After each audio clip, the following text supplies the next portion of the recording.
¿Qué tal? Bienvenidos a La Noche en 9. Se acercan las rebajas. Como es habitual, el último viernes de noviembre se dará el Black Friday, este evento que llegó de Estados Unidos para quedarse.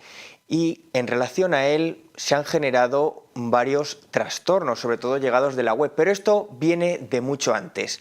Y así nos lo va a contar quien nos acompaña hoy, Jesús de la Gándara. Bienvenido.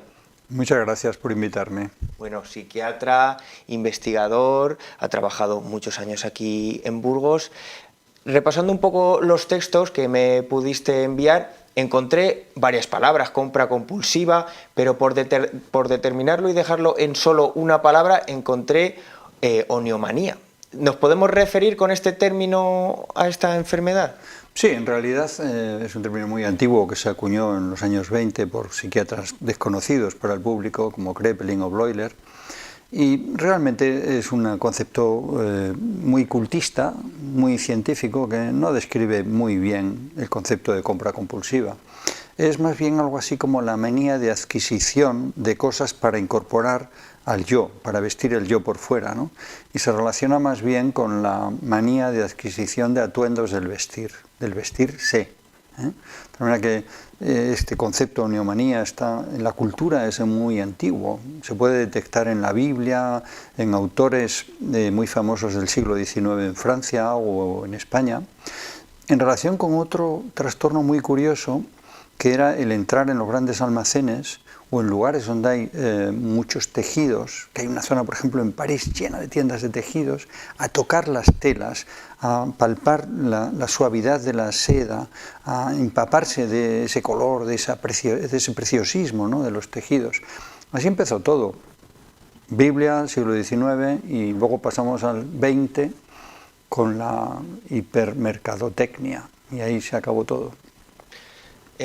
¿Dónde entonces encontramos la línea que dividiría el trastorno de simplemente un vicio de compra o un momento puntual? ¿Dónde encontramos ya que se ha cruzado la línea? Habría que remontarse un poco más atrás para dejar bien claro este punto, ¿no? En los años 80, aquí en Burgos y en algún sitio también en Estados Unidos y tal, pues varios autores coincidimos en que teníamos personas en nuestra consulta que presentaban un síntoma de adquisición excesiva. Casi siempre empezaba por cuestiones que tenían que ver con el atuendo, ropa, ¿no? Y casi siempre en mujeres. Entonces se publicaron varios artículos, publicamos unos pequeños artículos en revistas científicas, en inglés, etcétera, que nadie leyó. Nadie, porque nadie tenía acceso entonces a esas revistas, no es como ahora, que son públicas. Pero tuvo resonancia científica y en un momento determinado, por lo que fuera, por un avatar, acabó en la prensa española en concreto. Y de repente pues todo el mundo pensó, ostras, esto es una nueva enfermedad. Y el psiquiatra pues era un servidor, y entonces me llamaron y vinieron muchos medios de comunicación y se extendió el concepto de compra compulsiva. Partíamos de casos reales, muy pocos, pero muy evidentes. Mujeres, jóvenes, que tenían un impulso de compra excesivo e irrefrenable, de tal manera que la diferencia entre compra excesiva o compra impulsiva y compra compulsiva es que la compra compulsiva es una enfermedad. El resto nos puede pasar a todos. Vamos por la calle, vemos un escaparate, qué camisa tan bonita, entro, me la compro, llego a casa y mi esposa me dice, tienes otra igual. Entonces, ¿se va hacia un sector social, afecta más a un tipo de persona que ya tenga otra enfermedad o que arrastre ya otra enfermedad, o afecta más a un colectivo por edad, por sexo? ¿Qué se ha encontrado? Realmente lo que vimos al principio es que afectaba más a mujeres jóvenes en la treintena, cuarentena de la edad, a veces un poco más jóvenes, etcétera, y mucho menos a hombres. Las mujeres compraban fundamentalmente cosas relacionadas con el atuendo, con adornos, con regalos, y los hombres más cosas como el bricolaje o deporte o cosas que tienen que ver con sus aficiones. Muy pocas personas, sin embargo, del orden de decenas por mil, es decir, muy pocas personas llegaban a tener una compra tan intensa, tan duradera, tan repetitiva como que pudieran ser denominadas compulsivas. Y en los hombres esa cifra era de 1 por 1000, o sea, mucho menor. Sin embargo, el concepto prendió mucho rápido en la cultura popular y en la cultura científica. Así es que se pasó de nada a un exceso. De repente pues, se publicaban artículos que decían el 8%, el 20% de las personas son compradoras compulsivas. No era cierto, es infinitesimal. Pero sí hay muchas personas, representa este concepto la punta del iceberg de muchas personas que compramos más de lo que necesitamos, de que nos dejamos influir mucho por la mercadotecnia, por la publicidad y que al final repetimos compras, ¿no? Esa es la idea. Ahora va a llegar un momento de mercadotecnia, además juegan con que es solo un día, solo un viernes, y juegan con frases como solo queda este producto, solo tienes una hora para comprarlo, entras a la web y te pone que ya hay más personas mirándolo como para que te dé prisa. Hemos pasado de tocar las telas, no tocamos nada, pero nos siguen vendiendo igual las cosas. Todo, claro. El mercado obviamente ha crecido, la facilidad para hacerlo ha sido muchísimo mayor en los últimos años, así es que ha crecido la compra excesiva. La compra excesiva crece mucho porque el mercado es muy inteligente, porque la publicidad es muy buena. Hay que reconocer que los periodistas, los publicistas, etcétera, lo hacen de maravilla. Además de hacerlo de maravilla, lo rodean de un halo de belleza, de pulcritud, incluso de exceso, un pelín pecaminoso, ¿verdad? De tal manera que es muy atractivo para todo el mundo. Y si lo haces, entonces eres más feliz, más grande, mejor persona, en fin, todo eso. Todo, obviamente no es cierto, pero no importa. Lo que importa es que es muy fácil que el ser humano adopte actitudes de incorporación de cosas a su vida, a su yo, para sentirse mejor. Es decir, si tienes más, si puedes presumir de una mejor ropa, de un mejor vestido, de un mejor peinado, de lo que sea, entonces te sientes mejor. Y, sin embargo, no es cierto, porque uno no es lo que tiene, uno es lo que es. Y ahí es donde viene el problema, que es por qué algunas personas pasan del impulso al exceso y del exceso a la compulsión. ¿Qué le pasa al cerebro? Porque antes de comprar, te tienen que comprar un poco tu mente, tu cabeza. Sí, por ahí es por donde va a pasar primeramente. ¿Qué siente el cerebro de una persona que tiene este trastorno o el cerebro de una persona que llega en momentos puntuales como estos de rebajas y te llegan pues, impactos por todos lados? ¿Qué le pasa al cerebro? Entonces, sí, para responder a esa pregunta habría que diferenciarla en dos. ¿Qué le pasa al cerebro y qué le pasa a la forma de ser de las personas? Es decir, al cerebro físico y químico, cómo funciona el cerebro de la compra compulsiva, y por otro lado, cómo son las personas que llegan a tener compra compulsiva. Cerebro. Le pasa lo mismo al cerebro con la compra compulsiva que con cualquier droga.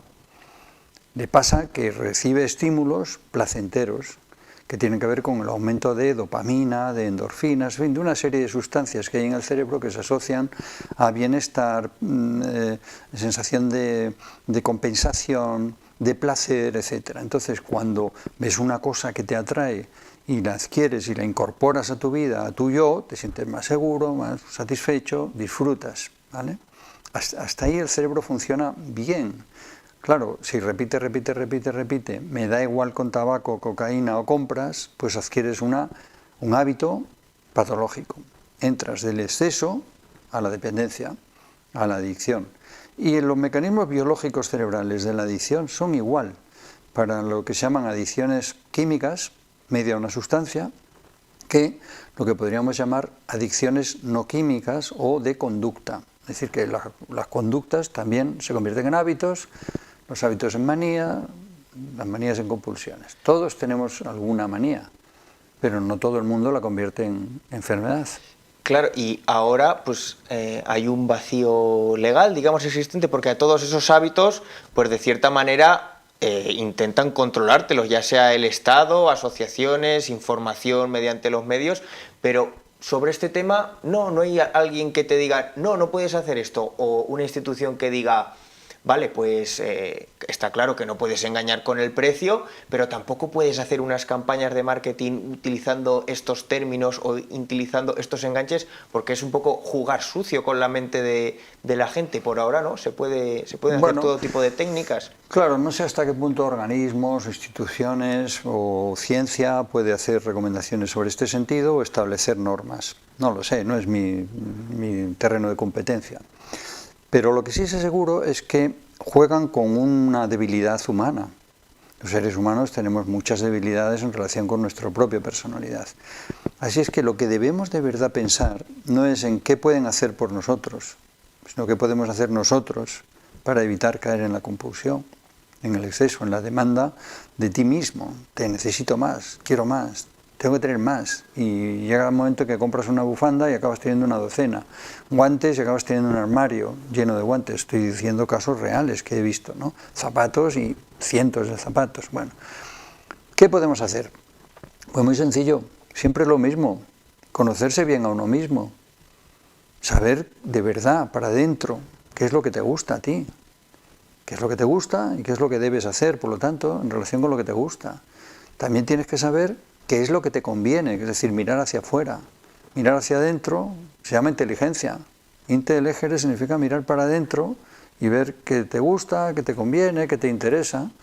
Y luego mirar para afuera, elegir adecuadamente. Y eso se llama elegancia. Saber elegir hacia afuera es la elegancia, saber mirar para adentro se llama inteligencia.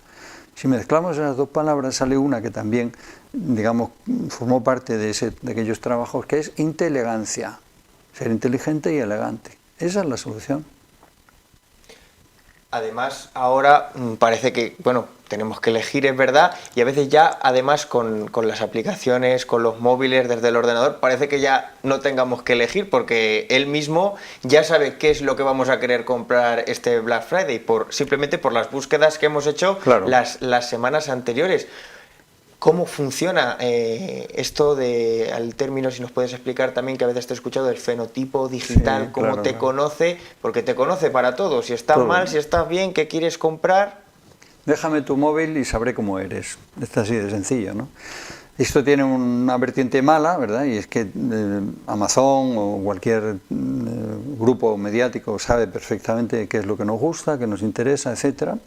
Hasta ahí no hay nada que decir, no hay ninguna maldad. También lo saben los publicistas, los periodistas, los científicos, los filósofos, en fin, saben cómo somos los seres humanos. La cuestión es si con eso te inundan la vida o condicionan una conducta inadecuada. Y esto se ha visto especialmente en la última década, que la compra compulsiva de ir a la tienda ha pasado a compra compulsiva de ir a Internet, a Amazon, a lo que sea, ¿no? Y ahí es donde los jóvenes son especialmente vulnerables. Jóvenes que manejan bien las tecnologías, que creen que manejan bien el mundo digital, etcétera, pero no es cierto, es al revés, es el mundo digital el que los maneja a ellos, ¿no? Especialmente chicos, incluso más que chicas, y obviamente se ha extendido mucho ese tipo de mercado, porque además, como no se ve, como además se paga con una tarjeta de crédito, como parece que no media nada entre una cosa y otra, y hay una inmediatez y es muy fácil hacerlo, pues entonces caen más en la trampa, ¿no? Ese es un gran riesgo.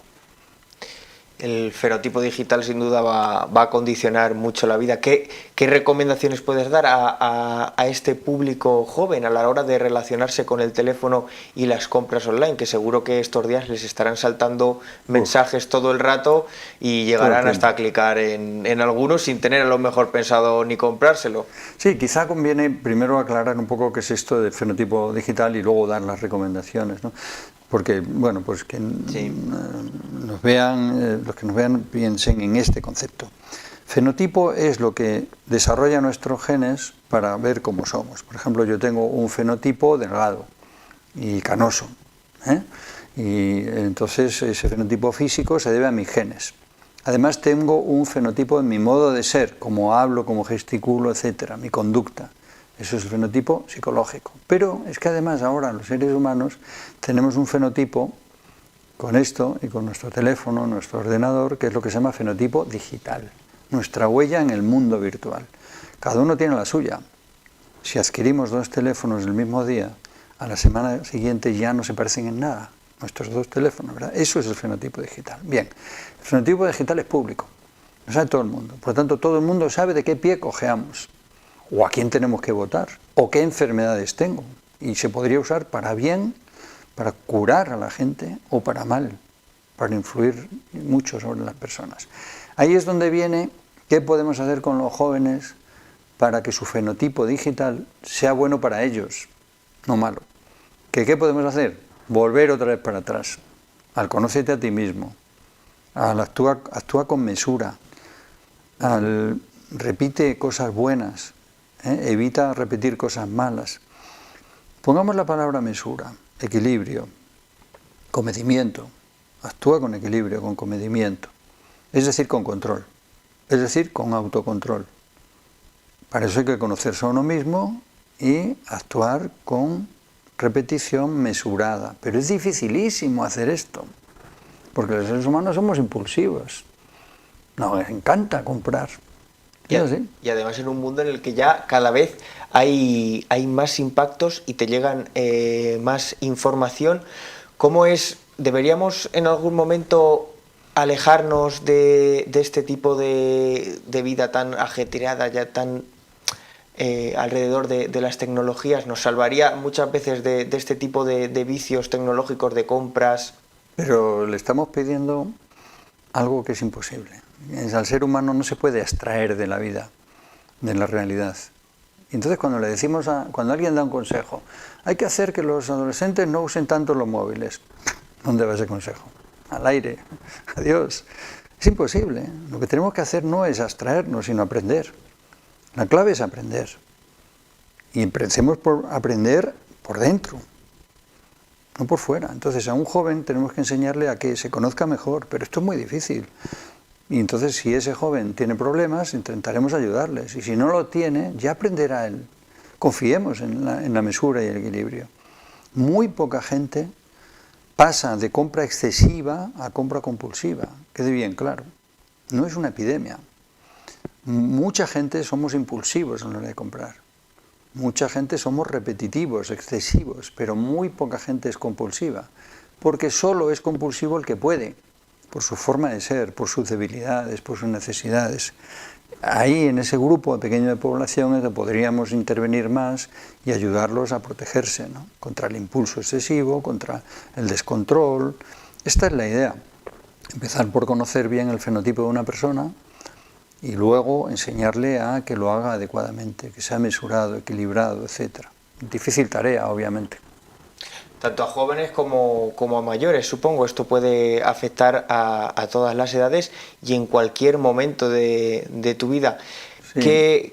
¿Tú crees que hay mucha gente que es compradora compulsiva y no lo acepta? Y su familia lo ve y tampoco le da tanta importancia. Mucha no es la palabra. Hay gente así, sí. Mucha no. Pero voy a poner un ejemplo muy curioso. Hace algunos años empezamos a recibir a personas mayores que su familia se quejaba que compraban muchas bobaditas pequeñas pero muy repetitivas. ¿Dónde lo hacían? Pues yo lo siento de dar este dato, pero es que es así de cierto. Y puedo aportar media docena de casos que consultaron. En las tiendas de los chinos. Porque uno va allí y por €1 compra una bobería, una tontería, que va, pero te gusta a ti. Y luego vas a casa y mírame lo que he comprado y solo por €1. Solo por €1 ahí ya empezamos a tener problemas. Si alguien viene a casa y te dice, pero solo me ha costado, ahí tenemos un pequeño problema. Si lo repites mucho, bueno, pero hay una cosa que aprendí viendo todas estas personas muy curiosa. Esas personas disfrutaban de ir a hacer esas compras, pero les horrorizaba ir por la mañana a la compra. Una S bastaba para diferenciar entre el sufrimiento y el placer. Compra, compras. Y entonces yo les decía, ¿por qué no intentas aplicar a ir de compras el mismo sentimiento que tienes cuando vas a la compra? Uno es una obligación y la otra es como un divertimento, ¿no? Claro. Disfrutan hasta más del momento de la compra que el hecho de tener el objeto en casa. Sí, pero podrías decir, bueno, voy a ir a la cola del pescado o a la cola de la carne o de la fruta y voy a intentar disfrutar de comprar una fruta y disfrutar de eso. A lo mejor hace que luego no tengas necesidad de por la tarde salir de compras compulsivas, ¿no? Bobadas o cosas caras, porque también he tenido compradores compulsivos, algunos muy muy graves, que han acabado en la cárcel. No uno, ni dos, más. De hecho, el último caso grave que traté está en la cárcel. Porque llega hasta el hurto Porque es tanto, que llegas a tener deudas enormes, entonces alguien te presta dinero, tú sigues, o A veces he visto casos que se han prostituido o han vendido drogas para poder seguir comprando.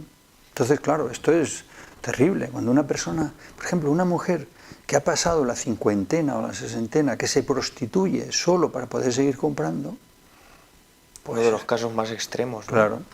Hay que saber diferenciar entonces bien entre la compra impulsiva, que se puede dar seguramente estos días, y la compulsiva, que se mantiene un poco como un divertimento. A veces también en la sociedad se ha tomado un poco como ir de compras como un momento divertido, no como un momento de necesidad, que también eso... Claro, hay una frase que también puse en este tipo de textos, que estoy intentando recordarlo ahora, que era: recomendaciones para la gente que tenía compra impulsiva, demasiado impulsiva, o para los jóvenes, ¿no?, en internet y tal.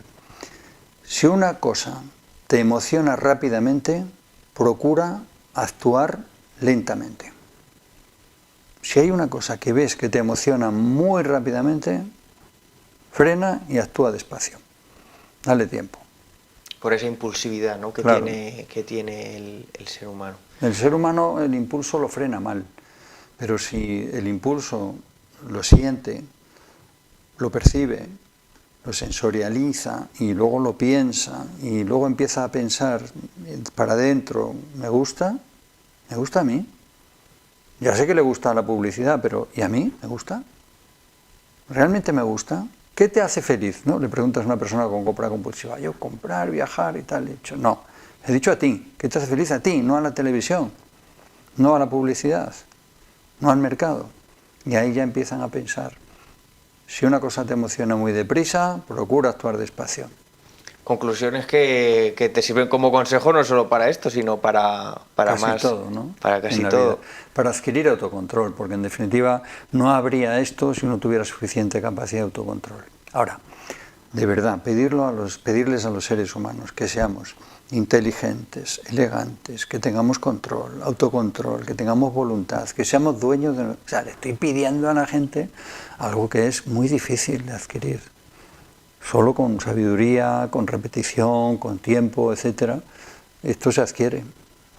Pues nada, sabiduría es lo que reparte siempre donde va Jesús, porque creo que ahora estos días vas a dar más charlas, tienes la agenda bastante llena. Sí. De hecho, este miércoles tienes ahora una charla sobre creatividad y salud mental aquí en el CAP, ¿no? ¿Nos puedes comentar un poco estas actividades que no? Sí, sí, por supuesto. Tenemos una conferencia muy bonita para hablar de dos temas: el cerebro creativo, la personalidad creativa, como son los grandes artistas, los grandes genios, cómo funciona su cerebro, por qué llegan a ser genios.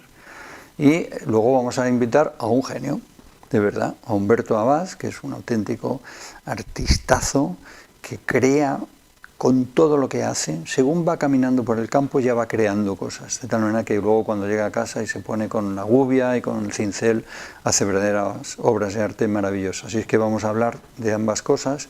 Es muy atractivo en el CAP, en fin, pues invitados a todos.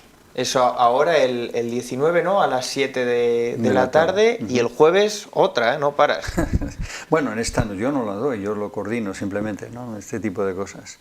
Hay una charla muy interesante sobre cerebro e intestino, ¿no?, esto que nos está pasando ahora de la microbiota y tal. Y hay dos personas, una digestóloga, Sofía Alemán, muy conocida, una expertísima en este tema, y Silvia Cuesta, que es una psiquiatra que también ha trabajado mucho, ha investigado mucho sobre esto, y es en el foro social el jueves por la tarde. Vayan, desde luego, van a aprender todo eso que sale en los yogures, pero no sabemos si parece que es muy bueno o no es muy bueno. Ellas nos lo van a aclarar. Bueno, pues esperemos que se llenen esas charlas y conferencias. Por ahora nos quedamos con estas conclusiones de las rebajas, que al final hay que tener una buena relación. Sabemos que es época de impulsividad, pero nunca llevar a ser una compra compulsiva. Muchas gracias, Jesús. Igualmente, gracias.